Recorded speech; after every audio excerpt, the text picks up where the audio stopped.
Today we're just a little northwest of Ypres alongside the Isar Canal, and we've come here to explore the Trench of Death.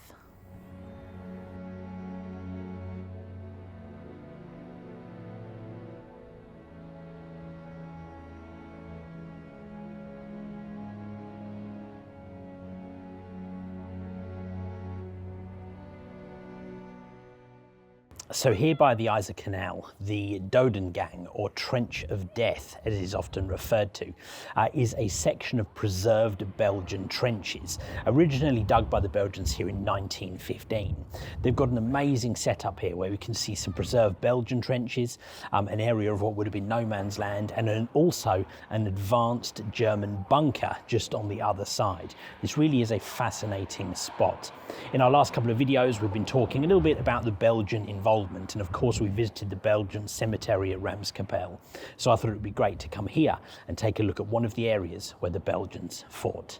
Before we head out, we're just going to have a quick look at sort of a map they've got in the visitor centre, which gives us a real good idea of what's going on here. So one of the things they've got here in kind of the visitor centre before you head out to the trenches is this really cool map from above. So this is aerial photos taken at the time. This is where we are right now in the visitor centre with the trench network out the windows here ahead of us towards the canal. And we're going to be exploring this section here where the line kind of ran up towards the edge of the canal, and then along this section here, ultimately getting over to the end where we have the Belgian and German positions just across from each other.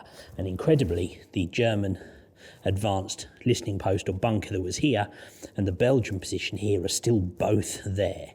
So this is going to be a really exciting one. This gives us a great idea to kind of sort of understand what was going on here though. So we had the Belgian trenches this side of the canal and the Germans on the other side. Then the Germans also had a foothold on this side of the canal here, so no man's land almost being on land here and then down through the canal. Wow, really excited to be going outside here and having a look. Let's go. Okay, so the first piece that you come into when you enter the actual network is the section, if we think of the map, it was the piece that kind of led up to the front line. And there's a couple of different bunker positions and stuff in this little bit here. Okay, cool. So when we move into the front line, this is just on the edge of the canal here, we've got an area where there are a couple of these observation bunkers, which would have looked out over the edge of the canal to the German position on the other side. Okay, so it's real windy here, so if you can't hear me too well, I apologise for that. So what we've got going on here is, so we just came from the visitor centre over in this direction, and over here going in the other direction is where the trench runs out along the edge of the canal, which if you remember the map in the visitor centre, we could see where that goes. The piece where I'm stood now is kind of where the trenches ran forwards towards the front line. That's this piece over here behind me. Right, let's take cover so the noise is a bit less powerful. So up on this kind of raised section, we've got these, again, sort of almost observation, or I guess maybe machine gun defensive positions that would have looked out ahead of us here. And I think if it was me, I would feel very exposed up here. But I mean, I guess that was the nature of what these guys were doing, right? They were exposed wherever they were. And I've actually got a picture of Belgian soldiers in this section here using one of these observation posts. Wow.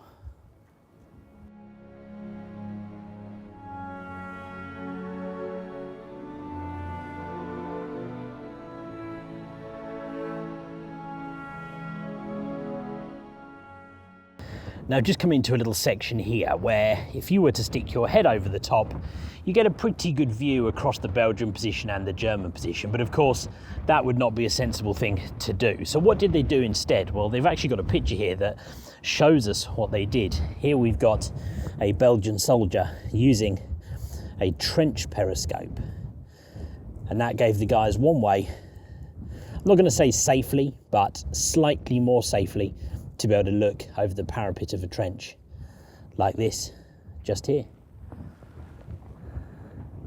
Okay, so we've just come down, we're slightly more sheltered now, so hopefully the sound is a bit better for you guys.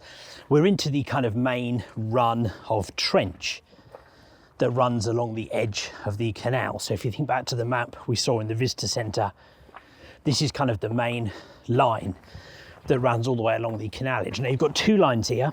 You have the front line, which zigzags through along the edge of the canal, then also the line along the back, I guess almost like a reserve trench. Let's swing the camera around so we can take a look. So here's that rear line trench that runs along the back, and then in the front we have this zigzag one. Now we've talked about zigzagging trenches before, but just a reminder, the reason they do this is because if an artillery shell came down into this trench, and of course the blast spreads, so one lands here, for example, and the blast spreads down in our direction, it can't get around this corner, and so it would protect the men in the next section of trench. The other reason being, if the enemy captured a piece of trench, they don't have the ability to just fire all the way down. Now, I know the question you're probably thinking to yourselves, I've got to be honest, I have too, is why is the piece of trench just in the reserve line straight? I'm actually not sure, and from looking at that original map they had in the visitor centre, it looks like it was that way at the time, but I would imagine they probably had some sandbag emplacements and stuff like that in there as well. Right, let's keep going further down and see what's going on.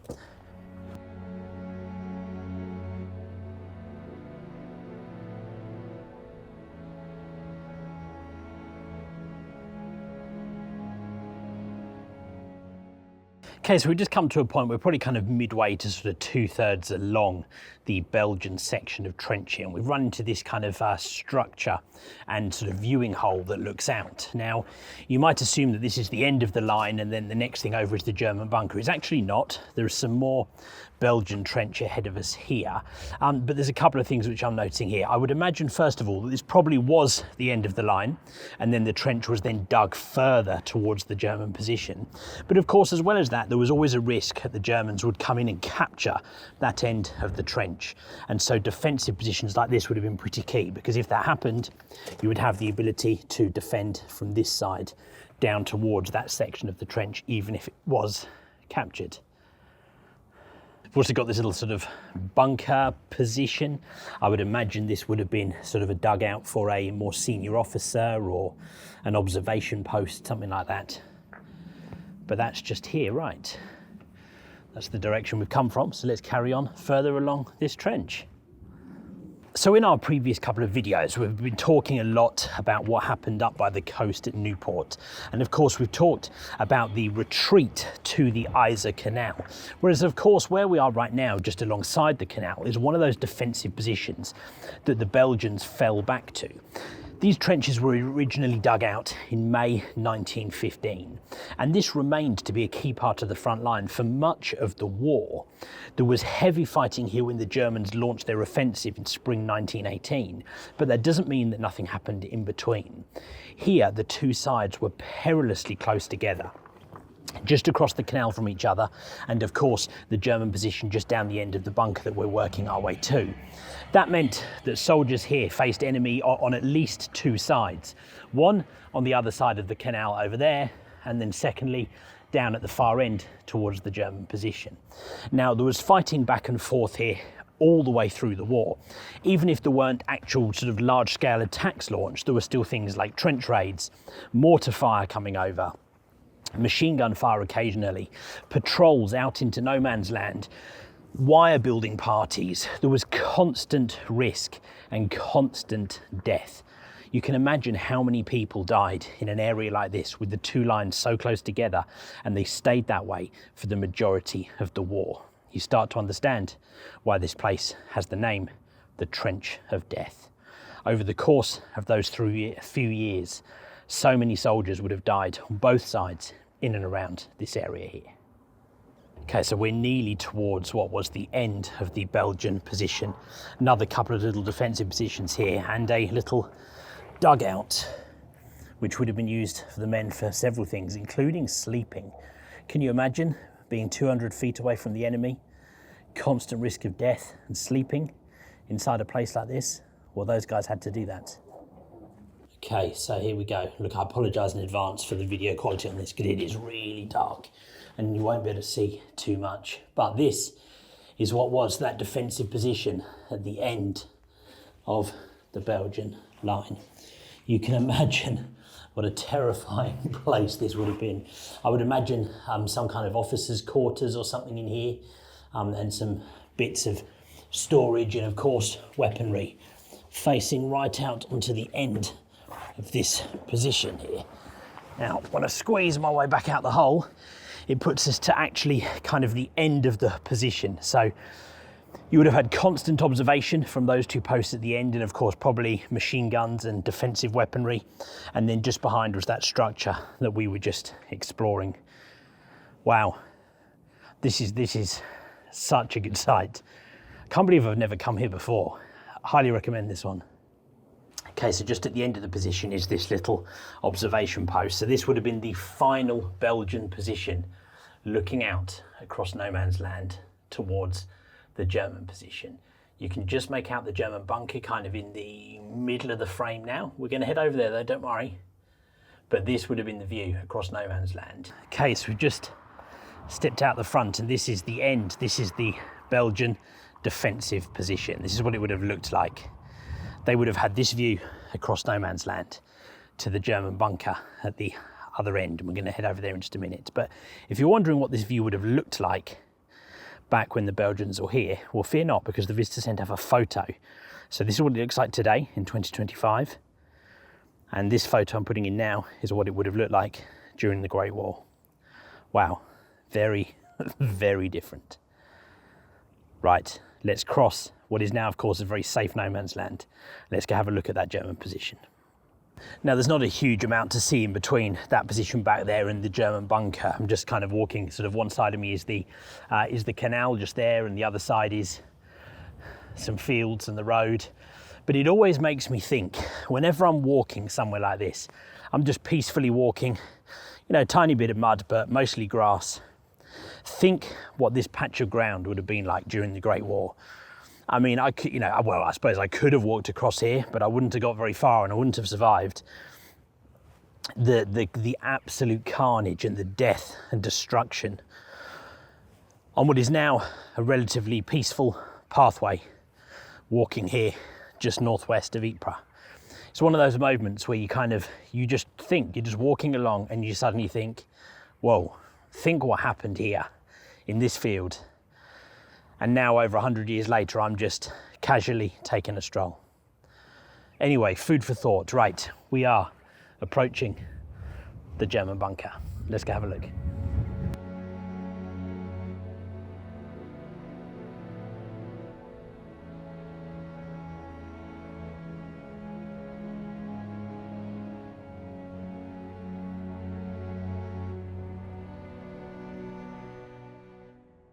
Okay, so here we have that German defensive position. So this would have been the end of the German trench line, looking across no man's land towards the Belgian position just over there where we were before. So the German trenches would have run up behind this. There's nothing there now of those, but would have come up here along and into the back of this. And then of course the Germans also had the trenches down the other side of the canal over there as well. Right, let's take a closer look and let's get inside here. Walking in the footsteps of German First World War soldiers.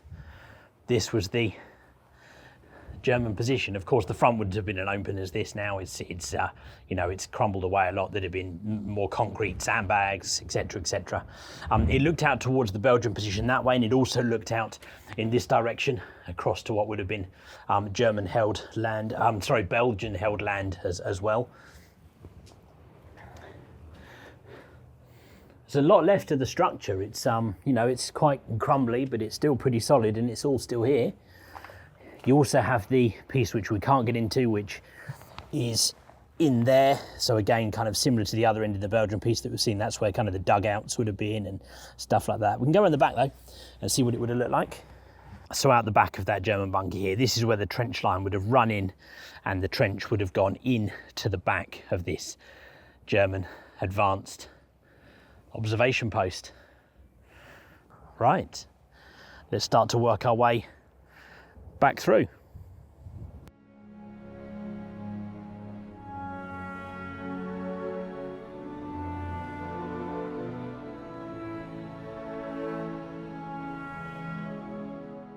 Okay, just making our way back through the Trench of Death, or the Dodengang area, here by the Isar Canal.